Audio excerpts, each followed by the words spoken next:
Hello and welcome to the Outcast, the Not How to Train Your Dragon podcast. I'm your host HC, and with me is, Woof. and today a lot of us were waiting for it. We were waiting for it, and I know a lot of people who probably watched our first Dragon Prince review have waited for this as well. But season two of the Dragon Prince has been released during last Friday on the February 15th. We watched it. I personally binged the entire season on the day it came out. What about you? I got it that Saturday or Sunday, like 2 days later, and I've probably forgotten everything for this review because it just went one in and out the other. So I have no clue what I'm talking about because I completely forgot all of it. Uh, well, I remember for the most part what's going on, but as we go on, I'll probably remember I'm more being a little because bit what can you do? facetious. Life gets in the way, sadly. But anyway, we are here with season two of the Dragon Prince. We've been waiting for this. I'm pretty sure if you all listen to this, you were waiting for this. But before we go into the spoilers, what was your general thoughts on this season compared to the first one? Um, I like this one a lot more compared to the first season. I think, right? I spoke to you a little bit about this off camera beforehand, or off recording beforehand, I guess we should say. That I think the first 4 to 5 episodes, five can kind of lean either way for me as of right now, but I think at least the first 4 episodes felt very similar to season one. They had some good moments, but they didn't sell me. But the later half of the season absolutely has gone a long way towards selling me. I'm not quite certain I want to say it's grabbed me just yet, but it's much closer than what season one got. So, absolutely, I would say I, season two is better overall. and I'll agree. I think season two is much better than the first season. Again, not that season one is bad. Again, No, you no. can if you look back in the Outcast playlist, you can find our full review of it to see exactly what we said. But to kind of paraphrase, we kind of had that general idea that it wasn't bad. It was even pretty entertaining, but you can tell it was just that it gave the impression that more needs to come, and it didn't really leave you satisfied because like you saw this and you said it's not the full thing. I need the full thing in order to make a proper judgment of that. And season two does start to give me that idea that okay, now I know these characters, now I know this world, and they actually do something with it. And I had a blast watching this season. Um, Even the first few episodes that Wolf said are a bit like the first season. I could kind of accept this because again I know these characters by this point, and there is some sort of progress going on because it picks up right where the first season left off. So overall, I really enjoyed this season, and if you like the first one, I think you'll definitely love this. Now that we finished with that, shall we delve into this new season with all the spoilery goodness that it contains? I guess so. Let's head into it. Okay, so the first the first episode, a secret and a spark. So we might just also already give a quick note that we are probably going to jump around within the episode Oh no, within the episodes themselves. no. Like we no. What I mean is that when we talk about an episode, don't expect us to go exactly by the order events go on in this particular episode. Like it starts with Amaya fighting the elves in the volcano. Don't expect us to start each episode with exactly what it opens up with. Like we'll probably jump around within the episodes themselves. Just a heads up. But anyway, but like I said, Amaya fighting the elves in the volcano. Like, if in my opinion, a great way to start. It already gets you hyped up. Hello. Nice, you're good. You went dead on me there for a Wolf? second. Hello. Uh, of, oh, of course I did. I said that the opening for the first episode got me pretty hyped. Like, the fight between Amaya and the elves.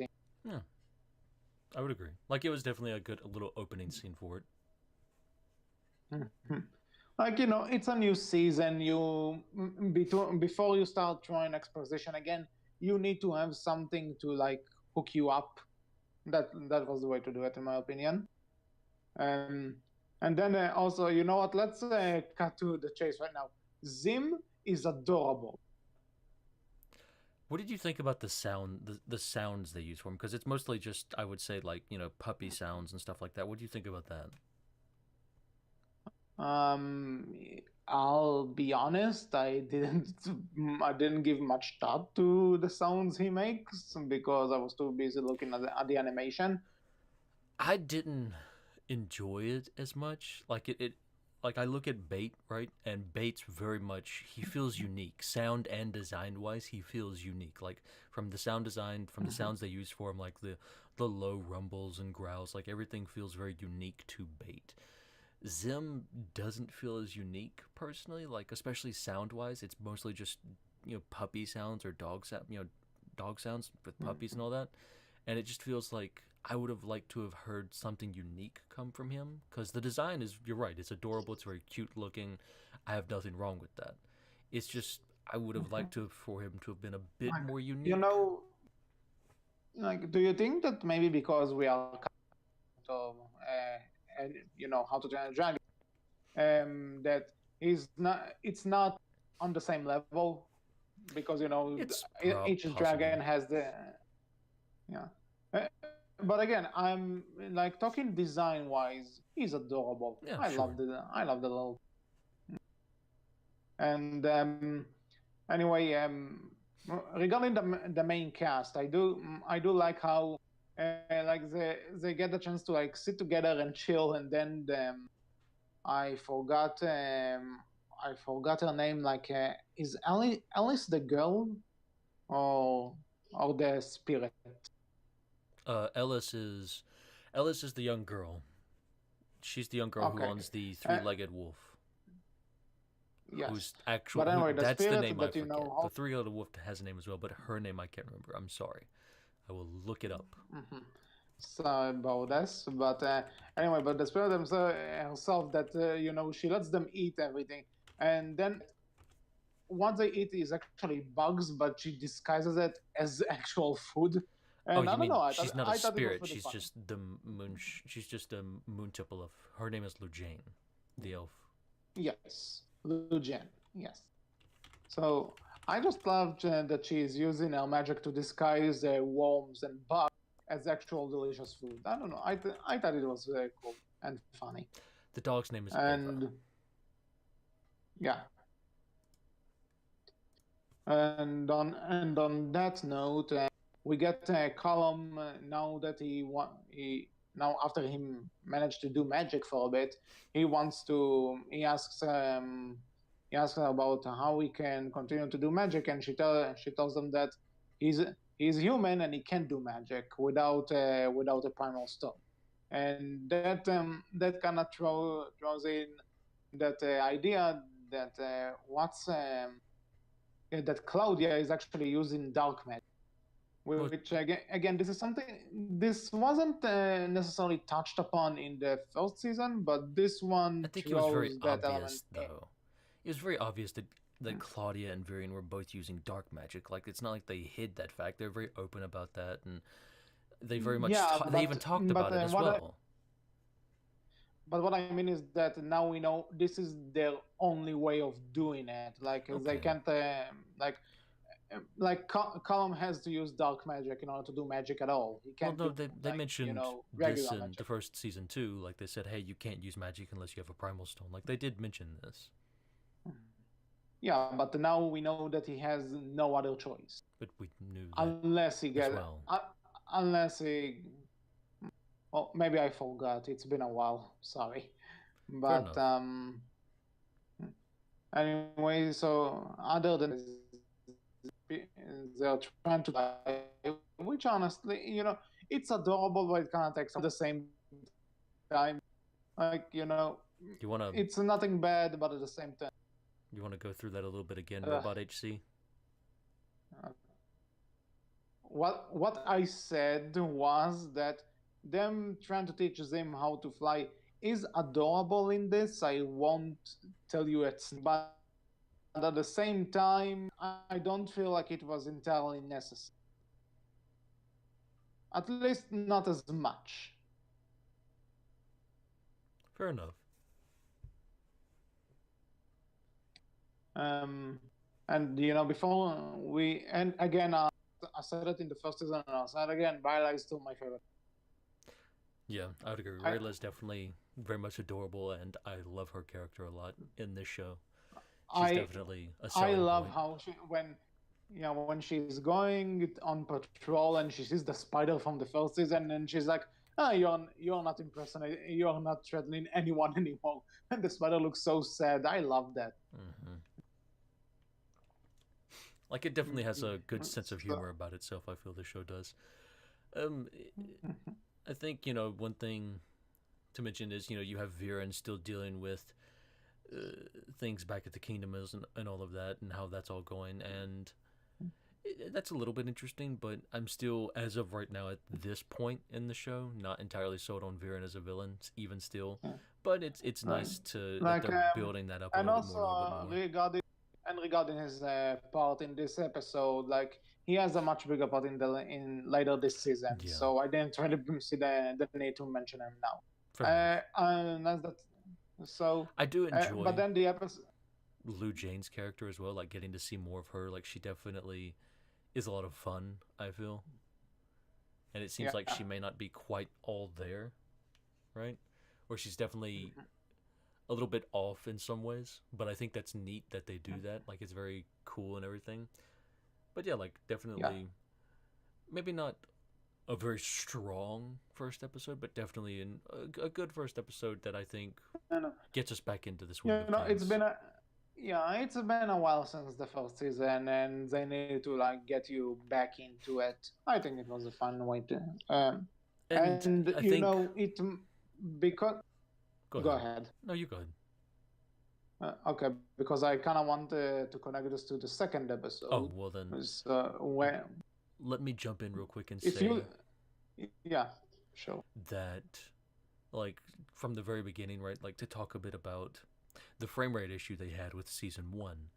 I do feel that's fixed in season 2. I think yeah, that everything flows better, and also I don't know if you noticed this, but everything seemed to pop out more at me, right? In terms of yeah, like I color agree. and stuff like that. Every film felt more vibrant. It felt like it popped more. It felt like there was they've definitely changed something. I'm very much not an art critic, so I can't really tell you anything in any terms, in any kind of useful terms, what I think they changed. I can say Yeah, it feels like they definitely did something with the outlining they've done in the show, because again, like I said, everything feels like it pops more, and I don't think they necessarily changed their color palette, but I do think they changed how they outline things. Like there feels like there's a lot more darker I'm not lines and stuff like sure. that. So, like you said, I'm not familiar with what exactly they did in the first season or this one, but something tells me because the thing in the first season is that they try to, they're basically using CGI, but they try to like disguise it and make it look more like a 2D show Hmm. with a choppy frame rate. Well, That's those 2D that shows didn't that's have choppy frame rates.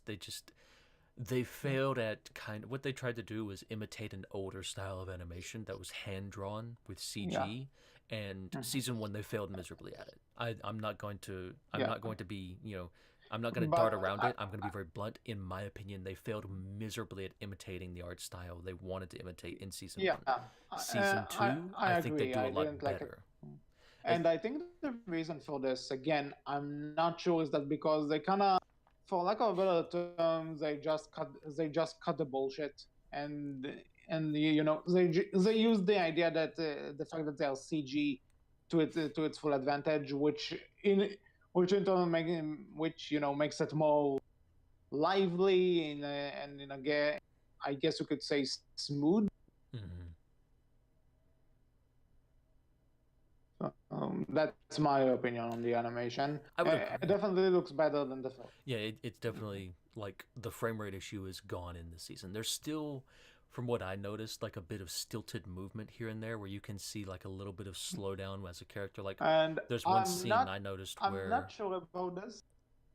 And again, I'm not sure about this, but there are some scenes, when a tiny bit before it cuts to another shot, and the character is walking. It's not.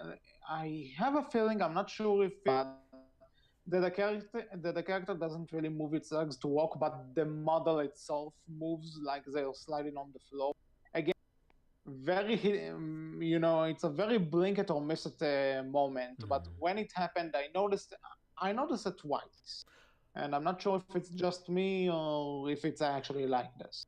one thing I noticed for me was a few bits of stiff and stilted movement. Like when I think it's episode 2 or 3, maybe. I think it's mostly 2 though, where you'll see Claudia and Callum going on like their date, right? Or and walking around and doing a few things, and Yeah, Callum is showing Claudia that's the around. second episode. You'll see you'll see Claudia turn her head to look around, and you'll see this very kind of stilted and stiff movement of when she turns her head, like it's almost choppy looking. Like I noticed a few bits and pieces of things like that where it's like if you weren't paying attention, you wouldn't notice it, I feel, but I just happened to catch it, right? So there's a few bits and pieces like that, but overall I think they've definitely improved and they took what, and they took and listened to what everyone complained about from season 1 where the frame rate was definitely choppy and movement and everything was definitely stilted and stiff during the slower scenes. During their action scenes, they were fine, and even now their action scenes look great in my opinion. But Yes, I agree. like it's nice to see that they've fixed their problem from season 1 with their slower scenes where people are standing around and talking or kind of walking around talking, those things. It's nice to see that fixed, and they definitely fixed that. And if that's a worry you had for season 2, I think overall you'd no longer need to be. They definitely fixed it. Mhm. Okay, So so kind of moving on yep, from episode episode one 2. to two, that one of the things that they start off with in this season is that Ryla doesn't really know how to tell Colum and Azran that King Hero is dead, and this this is something they touch upon in the first episode, and the first episode then ends on kind of which is resolved in the second episode, where this entire thing becomes a major plot point. So I I I think it was the nice way to a nice way to connect the two episodes. So the first episode then ends with Claudia and Soren rendering Ryla like for quote unquote poisoning her, making her fall asleep with that It's plant. And no, it wasn't the plant. It was her playing. no, the plant. Yeah, the plant. Actually, the plant was Ryla's way to get out of it, that she won't fall asleep. Mm-hmm. But anyway, and this is something I do want to ask you about. When Soren has Ryla and he then tells Claudia, you know, why not let her wake up first? I don't want to kill her honorably or something. And I'm like, are we really doing this again? Like, I hate when villains do this. You know what? I'm going to not capitalize on the idea of my enemy is down. I hate this so much. I mean, it makes And sense for these two though, because I, they're not really villains. but still, they're walking villains. They're, and They're again, not I know though. what you're going to say. They're anti-heroes They're not even for that. all purposes. They're just bad villain. They're not even. They're just characters at this point, as far as I'm concerned. I see nothing villainous about either of these Oh, characters. Like neither of them are good at it. They're both terrible at it. They're just here following someone else's orders. They're just doing what they were told. That's literally it. I see nothing anti-hero about these two. I see nothing villainous about these two. That's it. fair enough. Like for me, so I mean, But still, I don't know. Like I don't mind that as much because it definitely goes along with Soren's character, right? Where he is this where he's kind of naive. He's not like he's still young. He's still very much a teenager. I feel maybe young adult at best, right? And you can tell that, and you can see that, and so he's still young. He's still very much, he's not jaded. I guess you would say he's not cynical enough to say, "Well, I'm just going to kill you now and be done with it." So I Mhm. get it, right? Nothing about it feels off to me personally, but I get where you're coming from when you say like I dislike this. I get it. Like we've seen it done a lot before in other things as well, in other shows and stuff like that as well. I get not liking it. I Other get, shows, movies, a lot. yeah, I get it. But this is one time where I can say, meh, I'm not too concerned with it. Like it makes sense for the character, and I can Yeah, kind it's of don't hand get me wave it away. wrong. Don't get me wrong. It doesn't kill anything in this show. It's not something that says, "Well, this makes it suck." No, it doesn't. It's not the end of the world. I've seen it so many times, and in this case, I can also kind of forgive it because Ryla wasn't really because she was using the rose in order to sting herself, thus being immune. So I it mean, works here, but still. And speaking of to be Soren and fair, Ryla, if they did kill uh, Rayla here, they would definitely kill a lot of my interest for the show. So, yeah, and also she's part of the main trio. You can't kill her, right? Like I mean, they it can. doesn't work like It's that. just I think more people like her than they do Callum at this point, or Ezrin. So, Yeah. But anyway, we I had a point. Oh yeah, the Soren tries to like kind of assassinate us by setting up this Omega slide, and while and he tells them the string isn't strong enough so that if Aswin goes on it, he'll fall and die. And mhm. Rana just like comes along and she's like, if it's so safe, why won't you do it? And I don't know, there was something funny about his response because like you said, he's kind of a kid. Um, so so it was funny to see his plan backfire and somebody actually calling him out on that. I thought it was funny. Again, it goes back with that. Like he's kind of naive, right? Like he's not the smartest person Hmm. around, but he does get by, and he's not very stupid either. Like he's just not very bright at all times, right? Like he definitely has his Hmm. moments of, hey, this was really intelligent for you, this was really smart for you, and then most of the time he's kind of a little bit, slow or a little bit. I don't want to say slow. He's not very bright at all times, right? Like he's very much simple, I guess you'd say. I don't know, for lack of a better word or term. But like, yeah, And I definitely yeah, enjoyed seeing Rayla catch him and him kind of be like, well, let me make sure this is in as good as it can be, so no one gets hurt, especially me, since I'm going to be the one taking the next ride and everything. And then you have, Mhm. you know, like it's like, and it's very much like we should mention, right? Like the only reason he's trying to kill Ezrin is, if you've forgotten, is because his dad Viren told him to. Like, yeah, he wanted him to get rid of the princess to Yeah, kill them. So that's why he's even yeah, trying to do it in the because first also place. And Claudia's not and aware of this as and the well. Should reason mention that too. yeah, and the reason for this, as for those who don't remember, is that Asran is the next in line to be king because Mm-hmm. he's the biological son of Herod, the past king. Mm-hmm. So that's also something. And And speaking of which, kind of a love triangle. Callum, Claudia, and is well, just started hinting about that. Viola. What do they you didn't think really about decide that? here. Honestly, Wait, no.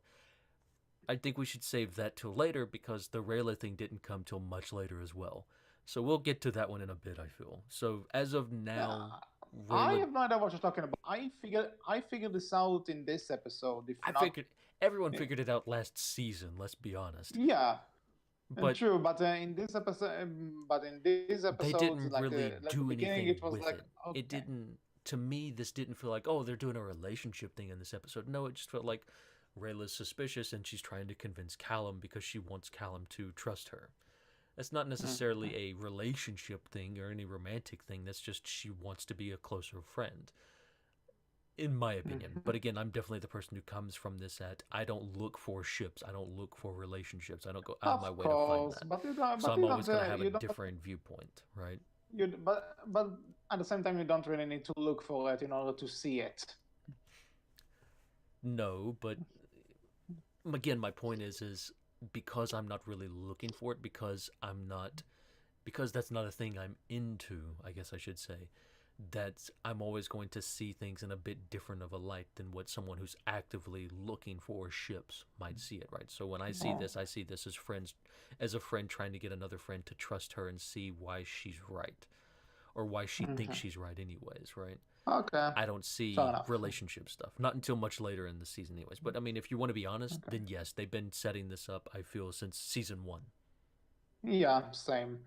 But that kind of leads us to Ryla not being sure how to tell Callum about Harrow, Mm-hmm. and then Claudia ends up being the one that tells them, Mm-hmm. and that I'm surprised that it doesn't really set as much of a rift as I thought it was going to. But at the same time, Ryla is not really the one responsible for those that like she didn't twist the knife.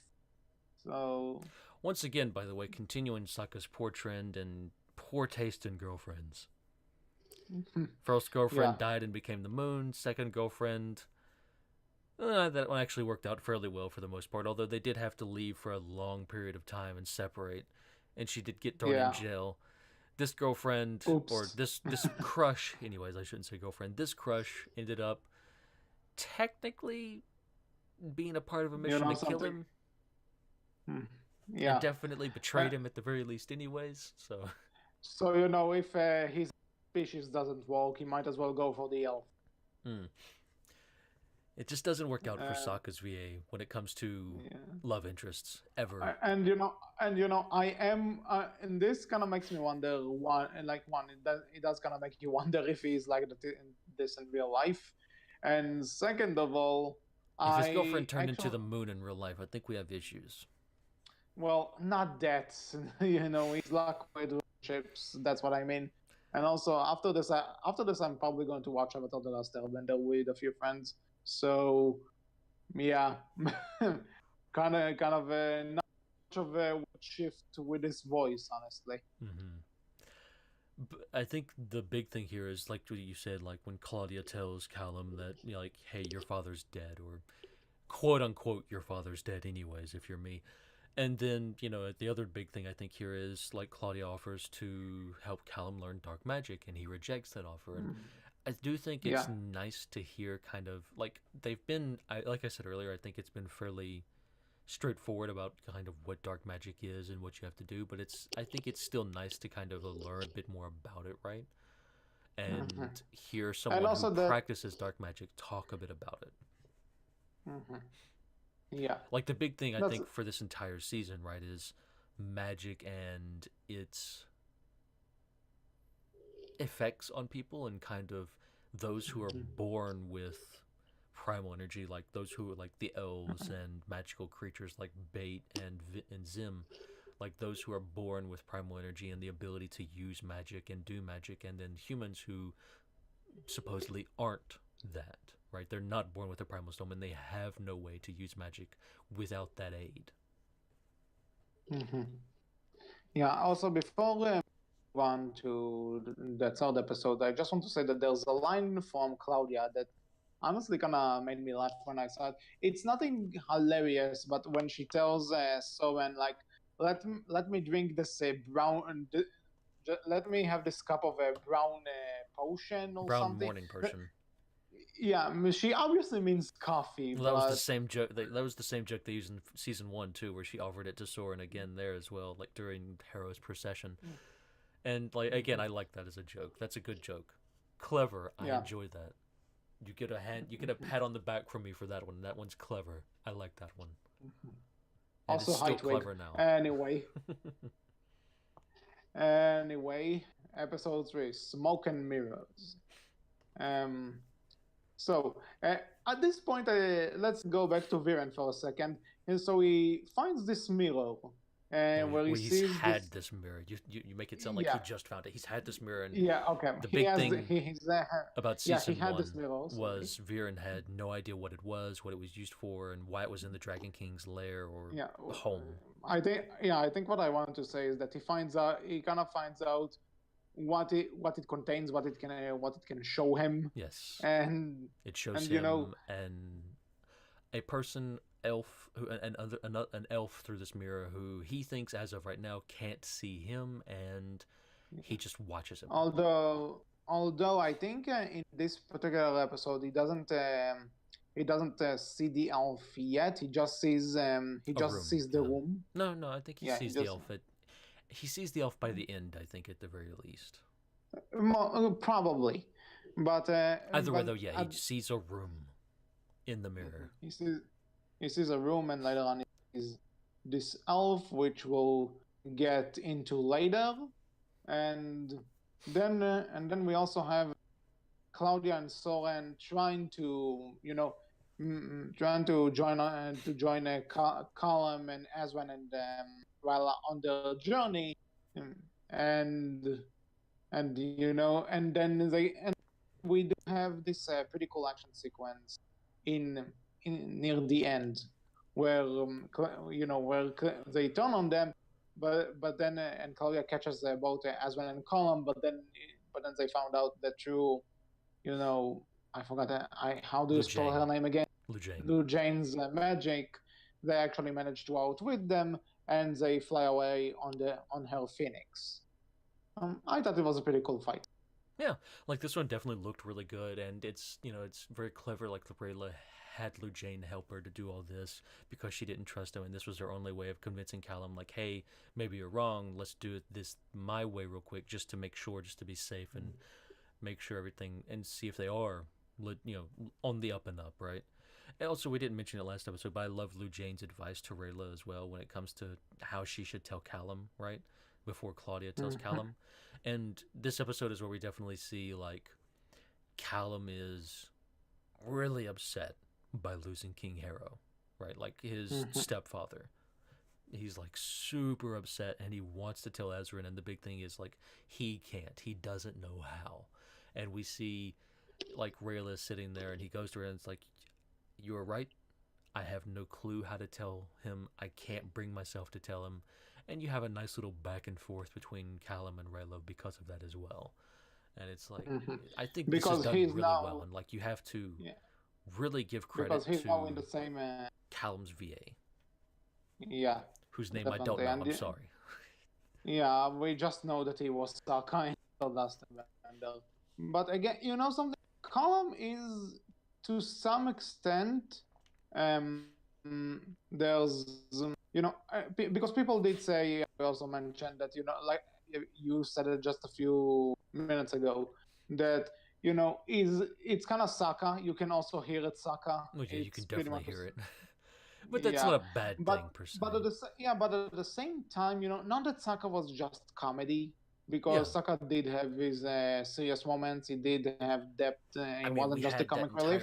We had like that entire season where Sokka really changed and became a great character, like an absolutely amazing character later on in Avatar: The Last Airbender. Yeah, that's what I'm saying. But despite him being the comic relief, he wasn't just a comic relief. But at the same time, I think Column not being a comic relief, but kind of the straight man, because you have Ryla, who's the badass warrior. You have Azran, who's the kid character, and then you have Column, which is he kind of sits in this middle ground, right? Like he's not entirely the straight man, but he definitely plays the straight man to some of their antics more often than not, right? Yeah, exactly. It's very different for him. Yeah, but again, you would think that because usually you take people who are known for comedy stuff and let them be the focus, let them be the main person. This usually backfire like nothing else. But in this show, it really works. Well, I think they proved with, like I said earlier, right? Like with the latter half of Avatar: The Last Airbender and how they changed Sokka's character, right? Like I think they proved very quickly that he wasn't the main character. This. Yeah, but they still proved, right, that he can handle like the switch from comedy to more serious stuff, right? Like he can do it, and he can do it well. Like You, again, like Yeah. seeing Sokka go through all the training in Avatar: The Last Airbender, like when you see him go through all of that, when you see him deal with all that and learn how to fight with a sword and stuff like that, you see a very sharp and sudden change in his character, and it very much switches from seriousness to, it very much switches from comedy to seriousness. But then after that fact, you still see the comedy there. You're still able to see him handle being a serious character as well as a comedic character. Like, you have to give credit to this VA. He's extremely talented in being able to flow back and forth between the two. And Callum is another great example. Like, you can see a little bit of comedy from Callum, but you can also see him play the straight man to everyone else's comedy. You can see him be this extremely serious and this serious character, as well as this somewhat less serious character too. But yeah, that. But Go ahead. basic point is major props to the VA. Yeah, absolutely. And another thing we should mention, right? Like during the fight with Soren and Claudia, when they try and betray the group and everything, like you see Corvus come back, Amaya's scout. Like he comes back out of nowhere and says, "Hey, you can't do this," and tries to stop them, and ends up getting captured. But he at least allows our group of Callum, Rayla, and Ezrin to escape and everything with Zim and get away. And it's I give them credit for bringing back Corvus, right? Because at the time I'd kind of almost forgotten about the guy. So it was nice to see, this world's version of Aragorn come back. Yeah. I don't. I'll admit I forgot his name, so I've just consistently been calling him the, this world's Aragorn, because that's what he looks like to me. That's what he puts me in the mind of. Well, I hope fair that we enough. get more from him, because I want to actually see them turn this guy into. Basically, he's just the Dragon Prince's version of Aragorn. I want to see that. Okay. So give me more of Corvus. And they did this, so I'm good with this. We get a little bit more of Corvus, although Corvus does get caught by Soren, which takes a few points down on the "you look really badass and cool" notch. But maybe they can earn that back. I don't know. We'll see. But yeah, like it's a good little small episode to end that I think really sets us underway for the rest of the season. Yeah. And With so that said, if we're with that said, episode 4. Voyage of the Ruthless. So one thing, like, because we do have Amaya patrol in the border, fighting all the elves. So I do want to say again, to those who didn't watch the first season review we did, I really appreciate Amaya for because for how they portrayed a deaf person. Because one, Yes. you don't really see deaf people being portrayed in animation or just in general, Like unless it's very a main rare. focus. Yeah, unless it's a main focus, Yeah. and she's not a main Unless focus. it's She's a side character, and she's just deaf. But again, like you said, it's not a focus, and it's just that's something that you need to know about her. She is deaf, and they don't really bring mention to it, and aside from her having a translator, which And is a using realistic thing, sign language. and using sign language, obviously. But again, and not only do they have a deaf character, which and they don't draw that much attention into it, like a lot of other shows would, but she's also a general, and she's a general that actually fights and does a good job. Like she's a badass. Ass. She's a badass. Yeah, she's an absolute exactly. badass. End of. Yeah, and so it's nice to get to see more of her too. Yeah, and oh, go ahead. I said in the first one of my deaf, so I can just imagine, if you are the person and you're seeing this character, imagine how big of a role this is. Like how great this is for deaf fans of animation. Just the fact that she's there actually made me love her. That's. Yeah, I would agree. It definitely. So I just want to. It just lends to the world building, I guess you will, right? It just makes the world feel that much more lived in, that you have characters like this that exist within this world and are here, and they've made a place for themselves, right? And they've not only succeeded, they've done well, right? Mm-hmm. It's just a nice thing. Yes. But it's also like nice for me personally, because we see this instance of, right, like just because our main trio is, trying to stop the war doesn't mean stop the war from happening and everything, and trying to do their best to, you know, bring back peace to the world in some way, shape, or form. You still have things going on. You still have people not trusting one another. You still have aggression between the elves and the humans, right? Like, you still Yeah. have the whole You border and the know, border skirmishes, right? It's nice to see that. like Like, the world, it makes the world feel more lived in, and it makes the world feel like our heroes. The world isn't reacting around our heroes. That the world is still happening. Events are still unfolding. People are still doing things, right, within this world.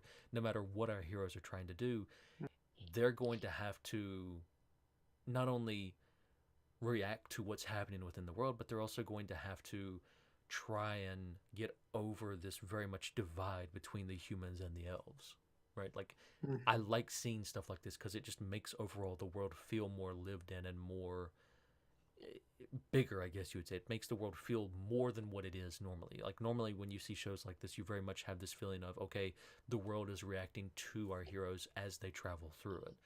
This, however, feels more like our heroes are traveling through the world, but things are still happening even if they're not there. I like this. Do more stuff like this. And I'll bring up other instances of this as well as we go further into the season. So with that being said, Sorry, tangent. progress with Viren. The elf notices him And shows him a magic ritual. He starts showing him this ritual, which Viren follows. But then when the elf tells him that he needs to sacrifice his own blood, he kind of has I like the idea that he's not just going with it for the sake of power. He does have some reservations, and he's like, okay, you know what? Before this, maybe I have an alternative. Yeah, it's nice to see that. That would actually surprise me a little bit. Like, I'll admit, that one surprised me because I didn't expect that. I expected him to just go through with it, and that's it. And I even sat there kind of saying, it's like, you're really going to follow this guy in a mirror that you don't even know who he is or anything, and the show literally surprised me by having Viren do the exact same thing I just stated. Like, I don't know who you are. I have no reason to trust you. Stabs the knife on the table, throws a cloth over the mirror after saying, I need time to think about this and figure out whether or not this is what I want to do, and just walks off and figures either other options I still have. Maybe I should try them first before doing whatever this is. I liked that. That's actually really good. And it actually, in my opinion, adds a lot to his character. That, he's not, I wanted this power at any cost and I'll pay whatever it takes. No.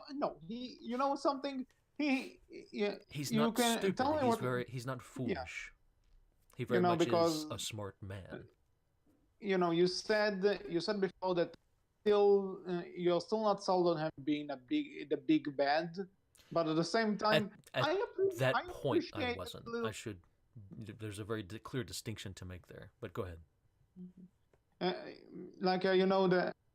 Regarding what you said, that I'm not sure if I'll say that he is the best villain ever written in a show like this. But at the same time, you know what? I appreciate that he's not stupid, and he won't. That he does think on his way to get what he wants. I appreciate it. I think season 2 goes a long ways into showing you that Viren is very smart. He's very calculating. He's very cautious, and he's not a fool, right? Like, he's not, and also it goes a long way to showing you that he's also not evil, I guess you would say, technically. Like, what he's doing is very much to him what he feels is right. In some ways, maybe not in all ways, but he definitely feels like what he's doing is the right thing. Whether it is or isn't is another discussion entirely, and whether,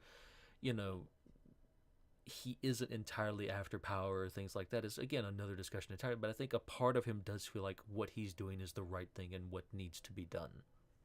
Right? A part of him, I think, does believe that and does feel that way. Yeah. Anyway, what the next thing we have for this episode is that our crew having to ditch the Phoenix because it's time to run out of magic, because it gets too far away from It's not that it gets too far from away. the. It's that it. Well, yeah, it kind of gets too far away from the. I guess you'd say from the Moon Nexus, the a Mhm. power that all creatures of the Moon Arcanum draw power from, can draw immense power, can draw a lot of their power from, and powers them up even more. And it gets further away from that, and Mhm. plus it doesn't have the light of the full moon to strengthen it back up during their flight, so it loses a lot of its strength during that time and can't carry them anymore or any further. So at this point, they decide, okay, let's find a ship captain, and we get to see during this episode we get to see a And bit more of that, human Rayla.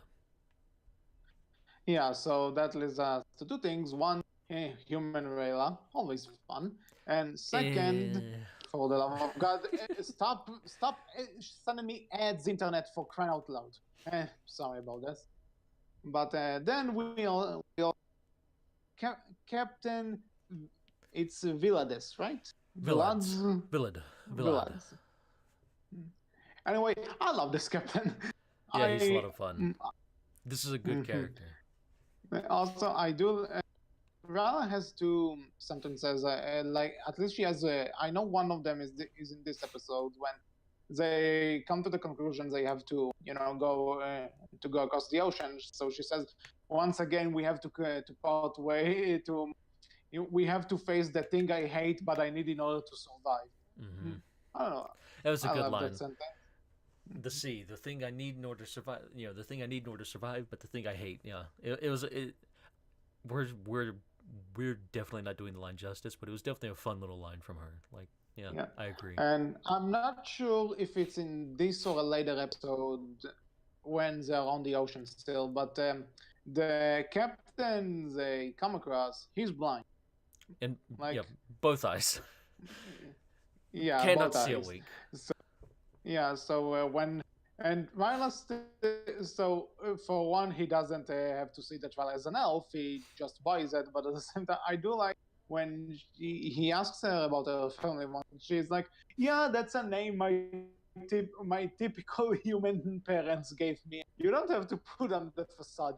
You can just say parent." I like that he doesn't necessarily buy it. He just says your parents are weird, and he's like, and she kind of retorts with, well, Captain Villad with a silent or Villas with a silent D. That's what it was. If I'm not mistaken, it's Yeah, Villas, Captain Villas with a silent D.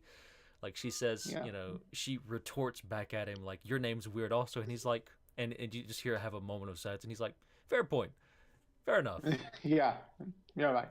Yeah. So again, No, like no, there's a no. good back and forth between these two characters as well that I've really enjoyed.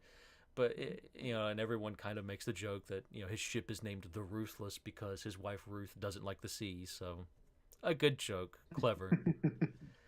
Yeah. And then we get a column trying to reconnect with the sky magic, and They kill which Zim. it and okay, they don't, They make it seem but like they killed Zim for about 5 seconds, but then he comes yeah, back because he's a lightning yeah, dragon. for 5 seconds, it seems like they killed Zim, which again, damn you, Skrill. There you go. There's your How to Train Dragon reference in this, but Mm-hmm. um, anything else about this one? Actually, is it in the next one where Colin reads the letter from? That is the next one. That Oh, is about the next 2 episodes, really. which okay. So do you say about episode 4? Can we move? You're breaking up a lot. What now? I asked if to add on episode 4, Still breaking up a or are lot. we moving on? Still breaking up a lot. For the love of. He has left. Now it's time to talk about him, ladies and gentlemen. So, this is why he's back. I'll stop.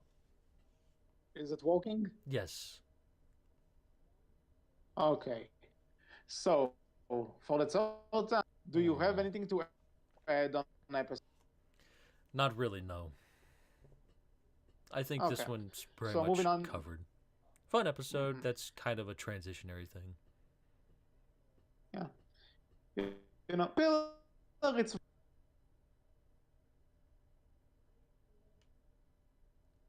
either you can't hear me No, or you're you're. still breaking up a lot.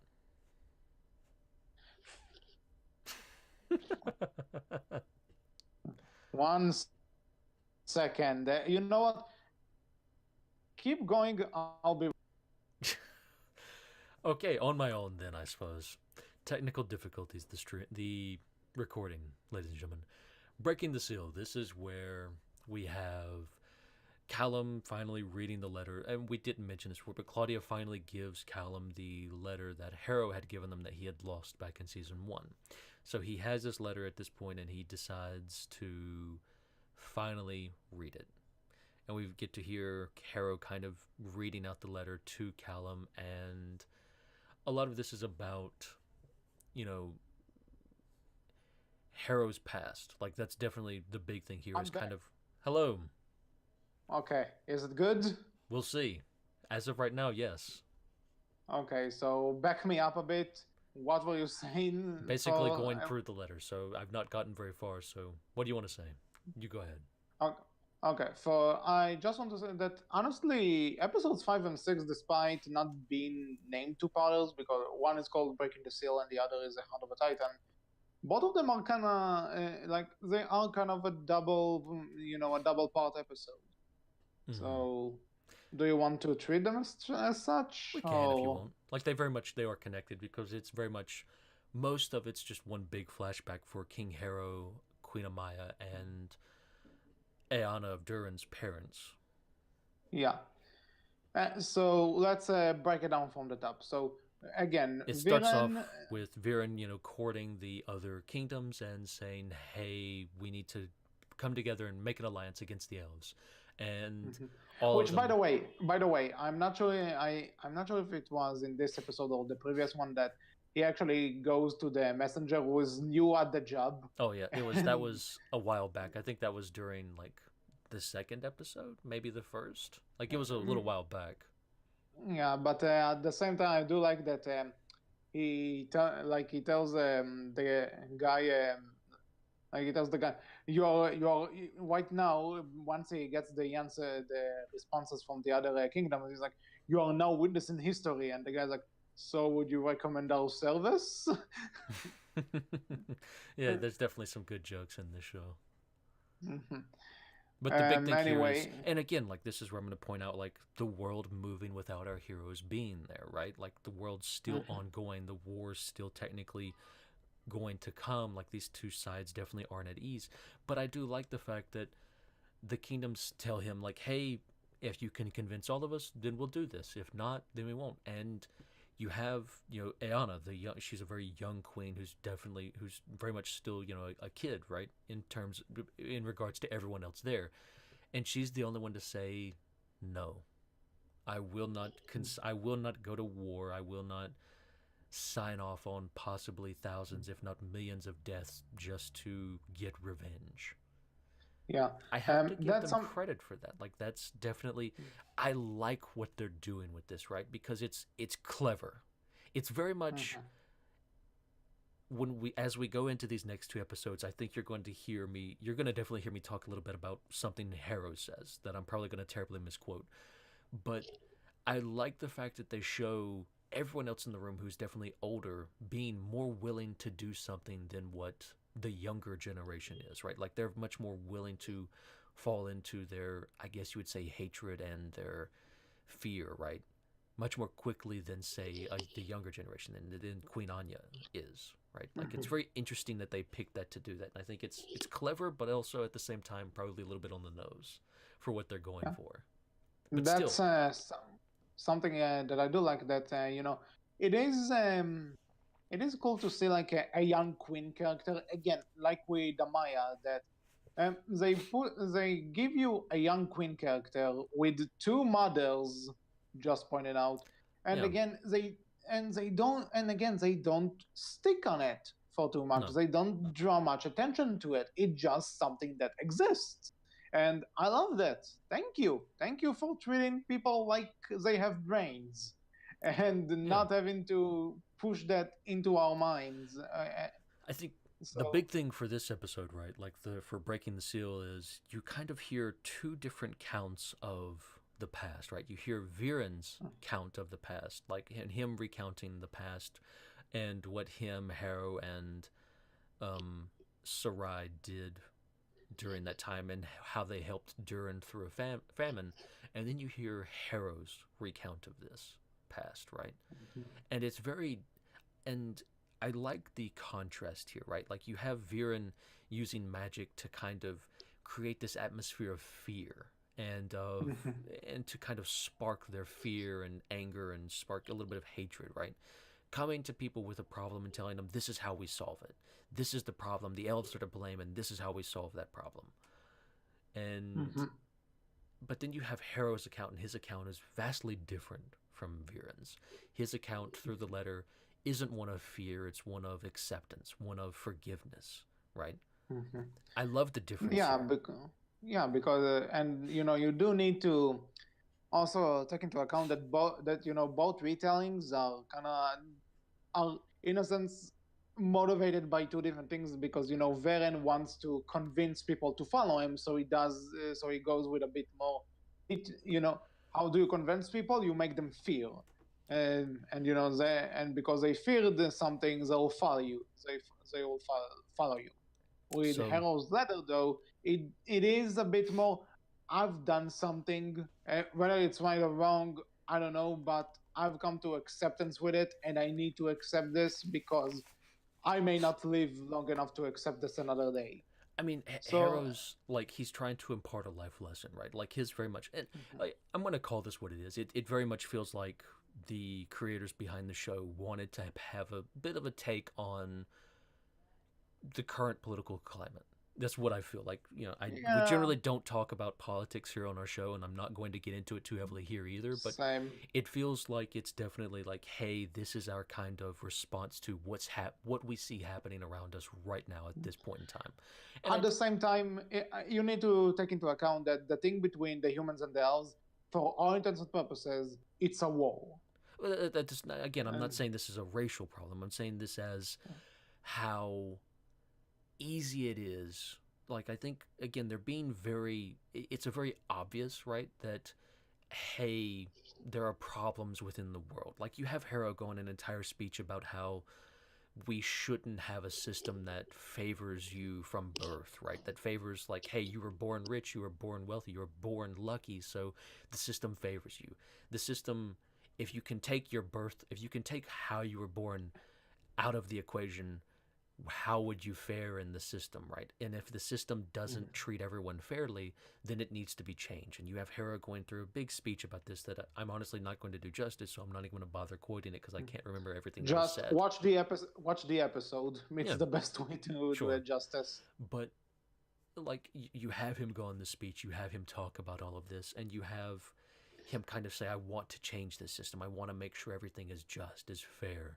And it's very much, in my opinion, on the nose. It's very much front and center, I feel, exactly in what they're trying to get across, or at least what I think they're trying to get across.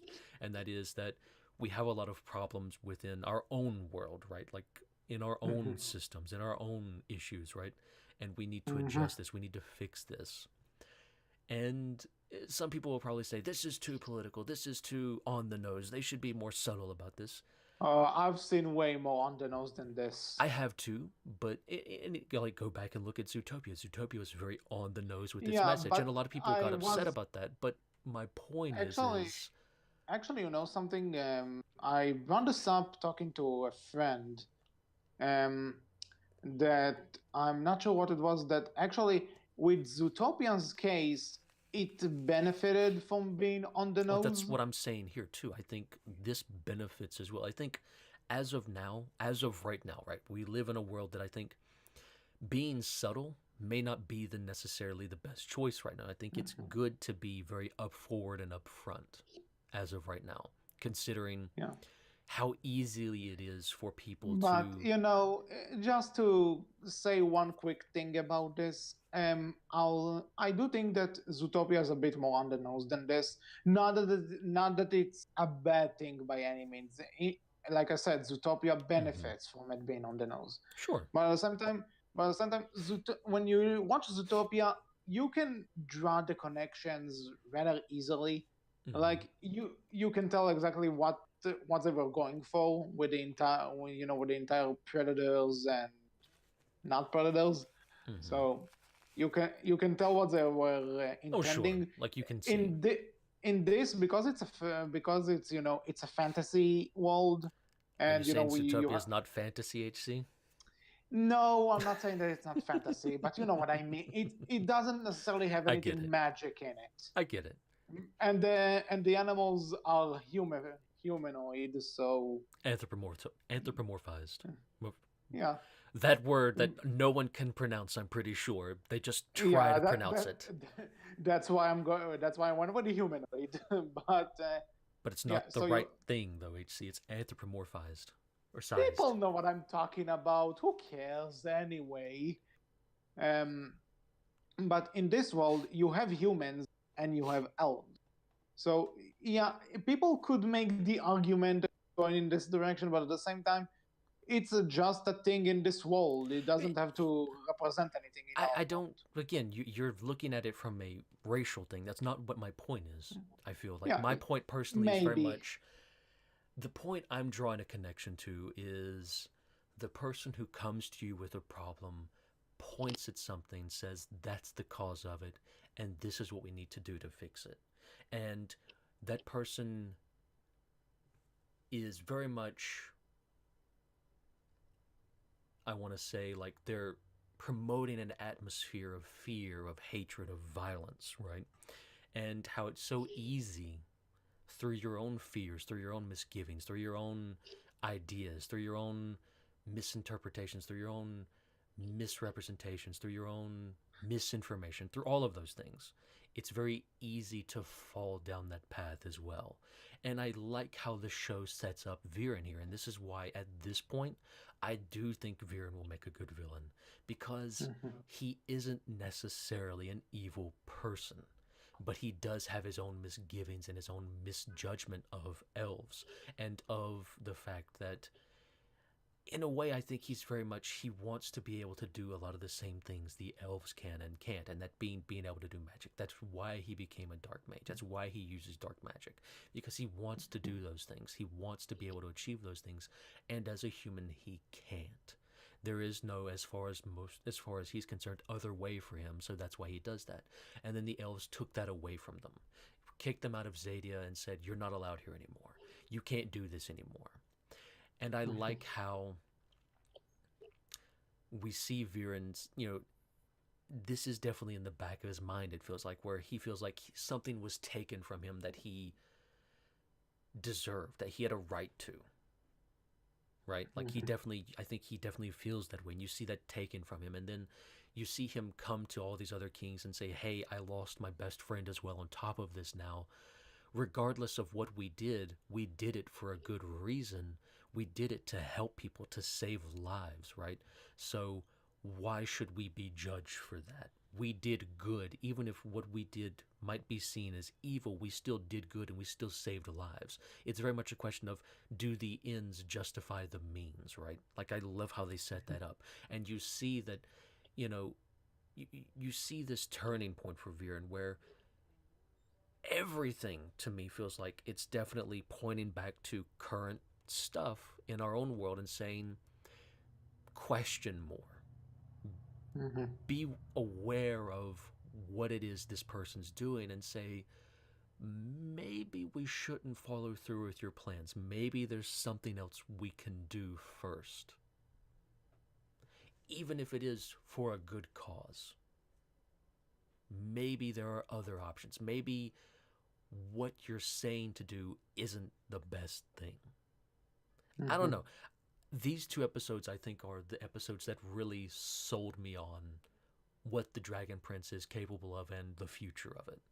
I think, as I said before, these two episodes together are the turning point for me. Okay. Fine. And yeah, I And agree on this. I think, again and again, I think a big reason why is because for me, I think maybe I'm wrong in all of this, and maybe I'm very much kind of putting my own viewpoint of the world ahead of what anyone else's is, right? But it definitely feels like they're trying to very much hint at something that is very much a common thing within current political climate, especially within North America, right? Like, let me be very clear, right? I'm talking about very much North American problems, right? Not so much other areas, but maybe other people can see their own problems within their own country in this too. I don't know, but that's my viewpoint from it, and that's why I think it's very obvious and very on the nose with what it's trying to do and what it's trying to set up. Maybe I'm wrong in that, but that is how I feel. Yeah, that's a discussion for an. That's a That could be discussion a for discussion for a another day. political podcast that we are not. Yeah, leave That's that why I'm shit very out of much. this. That's why I'm very much not trying to lean towards one way or the other, and very much talking in vague terms and very much broad terms, right? Yeah. So going back to the actual episode, the flashback story of a hero helping, helping Doran despite not having their own food, and them going to hunt the Titan, and them escaping the Titan, and Hero losing his wife, and Yeah, that entire flashback, yeah, amazing. absolutely. I I was so invested in this flashback, even though I knew how it was going to end. I knew what was going to happen, but I was still so invested that the animation, great. The action is, the way it's animated, the way it's shot, everything. Just, I love it. Probably my favorite moment from this season. We should talk about it, right? Like the entire flashback is dedicated towards Harrow telling Callum through the letter about something he did in the past, and that was going into Zadia to kill a magma titan. And the reason they did this was because Anya, the current queen, her parents, who were the past rulers of Durin, came to Harrow and their kingdom and said, "Hey, we're suffering from a famine. We need help." And Harrow's like, "All right, I'll help you." And Viren tells him, "Hey, are you sure we should do this? We don't really have the food to spare ourselves." But he's like, "I don't want," and they're telling, and they tell him like, "If you don't help us, many people are going to die." Like the show throws out the number 100,000 people are going to die. And Harrow says, "I'm going to help them." And Viren tells him, "Hey, we don't really have the food stores to do this ourselves. If you help them, 100,000 people are going to die, but now it's just going to be 50,000 of ours and 50,000 of theirs." And but they still do it anyways. Harrow still goes through with it.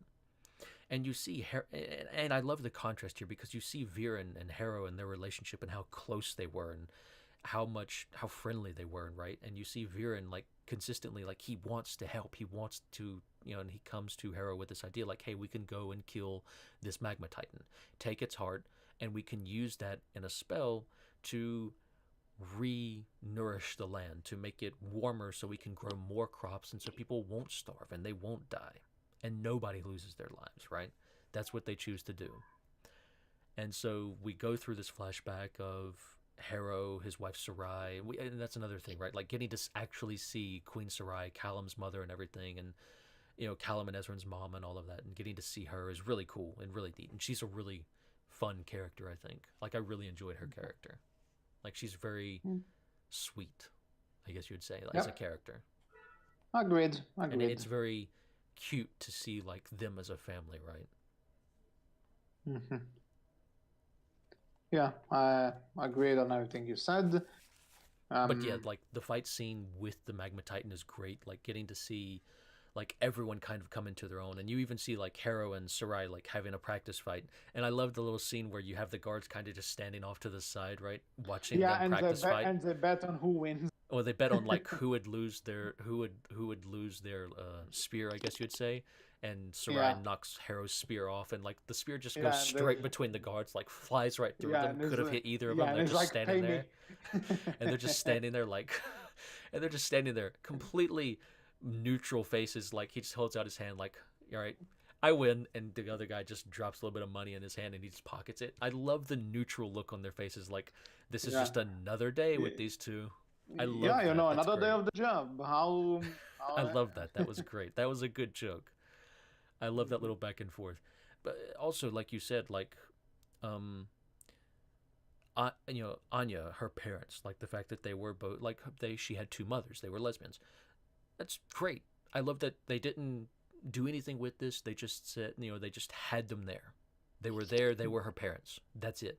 And As someone who is currently working on a film that with a lesbian main character, this is kind of inspiring. I also have to say. it's great how it's done too. Like there's nothing to it. Mhm. It's not like, hey, we need to make a mention of this. No, it's just they're there. They exist Yeah, within again, this world. like with Amaya being deaf, like with the One Kingdom having a child queen. We don't need to bring mention to this all that much. It's just something that happens in this world. And That's if they do bring mention to it, I love how like Anya, like she's a child queen. Like Viren says, like this is no place for a child. And then when she says, "No, I'm not going to do the thing you want me to do. I'm not going to fall for your nonsense here." Like he's and very the much, other you're not fit the to other do will- this. You don't belong and here. You can't but make these then adult decisions. Like I love that. yeah That's great. yeah but then the adults actually agree with her Yeah, like once. they say, like, wow, you're actually more adult than some of us are. Like that's great. Mhm. Like she's wiser beyond her years because she's had to deal with all of this shit when she's growing up. Like she's had to deal with people trying to assassinate her, telling her what she can and can't do, telling her that she's too young to get it or to understand. And actually she does get it. She does understand because she's had to deal with all of this. I love that. So she's way more cautious than what some adults are. Like I love that. It's great. I love how they set this up.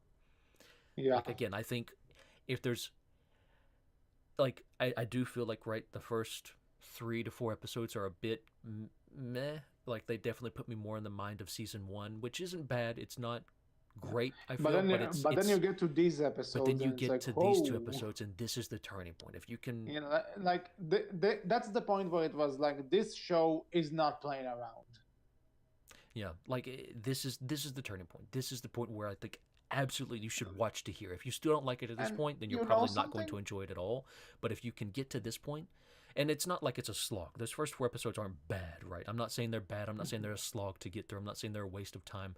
I'm just saying they don't really build it up as well, and they're not like, and they very much feel like kind of, I don't want to say filler, but they feel like they're the episodes that get us to this point, right? There's nothing major there. Mhm. This point though, this has something major in it, and I love all of it. Yep, agreed. As the last thing I What think we should say is like we finally actually find one out. thing to Oh, one go ahead. just interesting thing to know that not necessarily the same. I'll bet that the other show is stronger than this, but Avatar: The Last Airbender was kind of the same thing where season one people were like, yeah, it's really good, but it's nothing, but it's nothing special in a sense until the last few episodes. Like again, it's very well done. It's very, but at the same time, until the last few episodes, people were like, okay, it's not amazing or it's not. Mhm. And starting with season two, people started realizing, whoa, this show is something else. Yeah. Like Avatar started off in a very similar way. Like another show that I absolutely adore and love, Ruby, right? That started off very similar for many people as well. Like it's nothing amazing, but it is something there that keeps you interested and keeps you going, and then you finally get to the thing that's okay. I'm in now. Before you just had my interest, now you have my attention. And I think I'm that's what interested. and that's what I think these 2 episodes do. And then going from here forward, I think it just gets a little bit more and a little bit more. It's not quite there yet, I don't think, but it's as close as it's ever been at this point for me personally. Like you definitely have me paying more and more attention now, and I like that. So are we done with these two? Because I think we we definitely talked a lot about it. As a last thing, we should say we finally find out. Just goes to show how. These were 2 good episodes. Yeah, these were 2 really great episodes. The last thing I think we should point out is we finally find out who the elf in the mirror is. That he is Aravos, the ancient elven grandmaster of all magic, apparently. Yeah. And like, there's a lot to unpack there, I feel. But I think the big thing is we find out his name, and we find out that apparently he's a big thing. And like Harrow does finally come to him and finishes up the magical ritual, and we finally, and it creates a little worm thing that allows Aravos to talk to. By the way, Harrow. that's creepy. One, that he needs the worm to talk at all, and the second one, his voice. I think it sells him really well though. Like Yeah, but again, you hear that voice, and it's only putting like, "Ugh," I think like Artavos is definitely the villain, right? I don't think there's yeah. anything to argue here. Artavos is definitely the villain and is definitely like going to be like a main villain within the show, I feel. Mhm. And I think they set him up really well here. Agreed. So, So, Fire and Fury, episode 7. yeah, moving on. Okay. Now, it's called the Dragon Prince. We finally get a big dragon in this Mm-hmm. season. And I love this fight. Mm, Uh, Yeah. Again, it is fun to see, Claudia and Soren walk off each other and actually fight alongside each Mm-hmm. other. And, and it does also kind of sell, again, it was kind of sold in the previous season as well, but to see Soren as the hothead who Yeah. jumps into action and Claudia being the more reasonable one, Mm-hmm. and them also having like, that sibling tease that, when they beat the dragon and Claudia is like, well, thank you, sister, for making the arrow hit him. Yeah. I also like you'll get a little bit later too where, you know, Claudia teases Soren about how, it's always your dream to take down a dragon, but I'm technically the one who took this one down, so point for me, not for you. And he's like, okay, I get it. Like, it's very much, you can tell they're brother and sister, and I like that. It's really nice, right? But the big thing here is, like, you see Soren immediately jump into action, and he's like, we should attack the dragon. And everyone in the town was like, well, we don't want to attack because he's not attacked us, right? And so it's very much kind of a stalemate of sorts. Like the dragon flies around the town, kind of watching it, and the townspeople kind of just stand back, saying, "Okay, we're not going to attack you if you don't attack us." And Soren comes in, he's like, "Oh no, we should attack," and he attacks straight away. And then the dragon's like, "Okay, I'm going to attack the town now." It's really interesting, right? And then you immediately see like, and they have Corvus with them still as well because they captured him, and Soren immediately lets Corvus loose to say, "Hey, go rescue the people. I screwed up." Like I love that. Like even though they take the dragon down, Soren does kind of say, "Hey, I screwed up here. Maybe I shouldn't have done this. I reacted too quickly." Like I like that. And then you see like our main cast, Ezra and Callum and Rayla do find the dragon, and they do try and Yeah. help him out And eventually. mhm. And that leads us to one of my favorite moments in this season. That when Viola goes to free the dragon, and Colin, and then she gets caught. She gets she mm, she gets caught, for lack of a better term, at the She's moment. about to be And killed as well. Like it's very yeah, much, and then Callum comes in to rescue the day by using dark and magic. yeah, so I did find this interesting because he until up until this point he tried to stick to doing regular magic, not use dark one, Mm-hmm. because dark one is evil and stuff. But Mm-hmm. then I did like the idea that he does have his limits, and he's like, okay, I don't have a choice here. I need to save Viola. I have to use this dark magic. And so again, I like it that it doesn't really shy away from the characters, don't shy away from making bad decisions on their end, and Again, it's it feels real. it feels like, hey, I need to do something, so I'm going to do this, even though this may not be a good thing. It's at least I'm doing it for a good cause, if you will, right? Like you can tell, like Yeah. it feel like you said, it feels real. It feels like these are people who are making choices.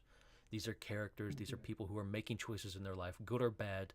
They're doing it for the best of intentions, even though it may not be the best of choices. I like this. It's really well done and really well set up. And we should mention, right, like also this is an episode where Soren gets hurt, like he ends up getting crippled essentially. Yeah, that's I wasn't sure if it's this episode or the next one. That yeah, that he gets not only does he get crippled, he gets crippled for good. Like his entire body is just he can't use this body anymore. Yeah. And And again, like the in the and the next, effect that this has on Claudia well, on him is as well, heart right? wrenching. The Yeah. effect it has on both of them. Like it goes, we see a bit more of the effect it has on both of them in the next episode. And I guess, are we done with this one? I I guess one last guess. thing to say about Fire and Fury is I love how, we didn't mention it on Voyage of the Ruthless, but Captain Villas like kind of helps Rayla kind of figure out like that she doesn't necessarily want to be an assassin, but that he tells her, "Hey, you'll know who you want to be, and you'll kind of find your place in the world as long as you do what it is you feel like you need to do and be where you need to be, right?" And that's why she goes to help the dragon, because she feels like that's what she needs to do, that's where she needs to be. Mm-hmm. So with all of that Yeah, said, we that can was a move good talk. right along into episode 8, The Book of Destiny. The Book of Destiny. Just this we mentioned this in the first season, that this kind of takes notes from Avatar: The Last Airbender, and it refers to seasons by books. So if the third season is going to be Book 3 Destiny, I'm going to laugh after this. I doubt it, but we'll see. Just a quip. I'm not serious, but so now so Corvus is catching up to the gang, and he's the one to inform Azran that Hero is dead, and Azran is now the rightful king. And I do like Azran's reaction to this. Because he reacts like a kid. Yeah, he does. Like, he runs away and he says, even then, he still doesn't necessarily act completely like a kid. He definitely acts a little bit wiser, if you will. Like, he acts like a kid, but he acts like a kid who does get it and does understand somewhat. Like, right? Yeah, because he's stuff since this journey began. So you can argue he kind of grew up on his own throughout this journey. Yeah, absolutely. And like you said earlier, and through that, like, Ezran goes and finds Claudia, and they have a fairly big conversation with one another, right? And it's actually really interesting to see like how these two communicate, and we kind of see like, hey, how Claudia's dealing with finding out that Soren is paralyzed, and how Soren's dealing with finding out Soren's paralyzed, and how Soren kind of says like, maybe this is what I deserved because I was trying to kill the princess, I was trying to kill them, I was trying to. I also kind of made a mistake and got a lot of people here in the village hurt too, right? Like how he feels like maybe this is what I deserve for this. Maybe this is what I get for trying to do some terrible things, right? Like it does make him question a lot of stuff. Like that's interesting, right? Like you wouldn't expect that from a show like this, but that is something they do. And then you see how Claudia is willing to, she's like, hey, Ezran, help me find this fruit I need to maybe try and heal my brother, please. And Ezran's like, all right, sure, I'll help you.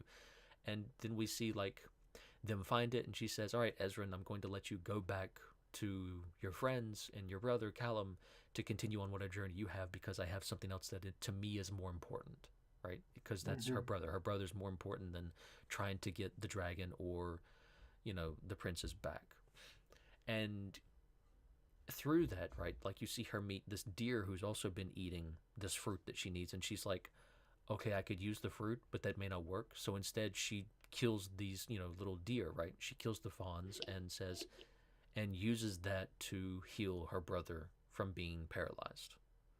It's like, I love that, because then it shows like the lengths that Claudia is willing to go to help her brother. I like that. Like this really brings a lot of these characters more forward. It does a lot for Ezra and for Claudia and for Soren as well. It definitely tries to play it off a little bit lightly, but it's still like there's a lot of heavy stuff here, I feel. Yes, I agree. The Claudia and Soren's talk with each other about the situation, and Soren, kind of coming into gripes with what he's done and everything. I agree. Just nothing to really add on. A good kind of ending episode to Fire and Fury, and in between for Breathe. And like the big thing here is we kind of see Callum's fever dream from using dark magic. Yeah. And did you notice the small, like, I'm going to call him Dark Callum, quote unquote. Did you see like the quick little thing where Artavos appeared up as Dark Callum, right? When Callum refused him. Did you see that? That's why I think Artavos is going to probably be a main villain. And also the voice as well, and the little earworm thing doesn't help that either. Like there's a lot of subtle stuff going on here, as like symbols, like subtle symbolage that they have going on here for Artavos being a villain. Yeah, That's. Mhm. But the fever dream was really great to Uh, see. yeah, the fever dream is like something I do like when because a lot of people, I'm not. Sadly, this is not you that animation is usually seen as stuff for kids, but I do like it when animation goes dark and decides to get mind fuckery with you. It can give you some awesome visuals, and this Fever Dream is no exception. Mm-hmm. We kind of, in a way, we've talked a bit about episode 9 as well, because I do think episode 8, The Book of Destiny, and episode 9, Breathe, are somewhat connected. They kind of Yeah. continue along the same. They're almost a part 2 in and of themselves as well, because, Hmm. we talked a bit about Ezra joining Claudia in town. That's kind of in episode 9, and revealing that he can talk to animals, right? To Claudia as well. And I like how Claudia just kind of accepts this. She's like, oh, okay, that's neat. She doesn't Hmm. really go like that's a part of this world. I kind of like that. It's a neat little thing. Like she's more open to it than even Callum was, right? Like that's neat. Hmm. Um, And Also, oh, go ahead. I do like that. After he took time to digest the fact that Hero is dead, um, Aswan does decide to assume his responsibility as king Mm-hmm. and not continue his journey with Callum and Viola, which Mm-hmm. again, not a lot of shows will do that. He would just, especially with a kid character, they would just try and he'll try to use this as an excuse to run away from Mm-hmm. being king. But this he decides, you know what? Yeah, I need to I'm do going. this. I need to take Yeah, I need to responsibility. do that. Like that's Yeah. actually really good of them. Like I'm surprised by that. Like that one caught me a little bit off guard. I didn't expect them to say, "Okay, we're not doing a trio anymore." Ezra's kind of out of the group at this point, somewhat. Like he's going to leave and go back to Katalis with Corvus. Like that's surprising. Hmm. Yeah, and while that's going on, apparently the council has wants to have Viren arrested. Yes, because he went Mm, behind their back and summoned all the other kingdoms because he wasn't allowed to mhm. do that, but he did it anyways. Yeah. And Hmm. he actually gets some help with from Otavos, and he definitely does a lot of damage to the guards with Otavos' help. And he Hmm. also This summons is probably going to. Something tells me that this is going to be some one of the major things that we focus on in the next season. who Artavos is and kind of what his deal is. Yeah, I Yeah. agree. And another big thing is like we see Viren with Artavos' help summon some basically shadow creatures that look like moon shadow elves to go and try and Hmm. scare the other kingdoms into Yeah, helping him. and this is another thing that will play more. That Yeah, we'll play with more in the more than third likely. season. Absolutely. After that, Which, right? which honestly, I want to see. I want to see where this is. Yeah, I So. agree. Like after that, like we have Callum wake up from his fever dreams after a kind of a discussion with after kind of a dream of his mother and kind of her comforting him and everything and telling him a little bit about how to be connected to stuff and how to just breathe. Ding Mm-hmm. episode, title episode and all that. And then you Yeah, have, breed. Rayla kind of freaking out about how she wants Callum to come back. She misses him and she needs him and not quite getting that final word out that everyone's probably going to assume was either like or love or something. Maybe it was lament, maybe it was some other L word insert here. I don't know. But we have the Well, it's assumption. it's obvious. Wolf. It was obviously load. Mm, I agree. Loathe or laments. She laments meeting No, Callum. She loathes Callum. Definitely doesn't love or like him, no. But yeah, like that no. was. I have a Okay, question for you but about that scene, real quick. on a serious note, I'll tell you this much again. Not really looking for shipping with this or something, but Neither am I. I never am. uh, but at this point in time, like if in the previous season and the previous episodes of this, I felt like they were hinting at it. This was like, okay, this is going to happen at one I'm point. gonna laugh if it's just one big like, haha, we got you. We didn't want to do anything like that at all. I'm gonna laugh my ass off if Yeah. that's what the writers decide to do. But If it's a question, troll. yeah, question for you though. When I watched the Go. scene, I didn't think personally, I didn't quite feel like Rayla's voice actress really nailed the emotion behind it. Right? It kind of felt a little bit like she was just reading off lines a little bit. It didn't feel like she really nailed the Oh, emotion to me. You know something? I'll have to rewatch and come back to you on that because if she did, then in my opinion, not enough that I will remember it as something I want to talk about. Fair enough. I, That's fair enough. Like I'm just kind of pointing it out. Maybe the audience can correct me if I'm wrong, and they can talk about how they felt, right? But to me, it didn't feel like she really nailed the emotion behind the lines. It was Mhm. somewhat there, but it didn't feel like it was as strong as it needed to be for what was being said and for kind of how Rayla was supposed to have felt at that time. Mm. Maybe that's just me. Maybe others will disagree, or maybe others will agree. I don't know. Let us know, or let me know what you think in the comments below, stuff like that. But Callum does wake up, and he now understands the Sky Arcanum, and he can use Sky Magic without a Primal Stone. Mhm. So Callum can now, once again, do magic. Woohoo. And he's a Probably human who can do magic. something. I'm really, and Yeah. again, this is probably something that we'll also learn way more about in the next season or next book Mhm. in terms of And like how he speaking can do of magic and how he learned magic, right? and speaking of next season, Ryla and Column continue like pretty much. And do they reach Zadia, or They is it they're in just Zadia. They're pretty much yeah, technically like on the border of Zadia, but they're in Zadia at yeah? this point. And And they run into this dragon, the Soul Regem, mm-hmm. and this is where the season ends.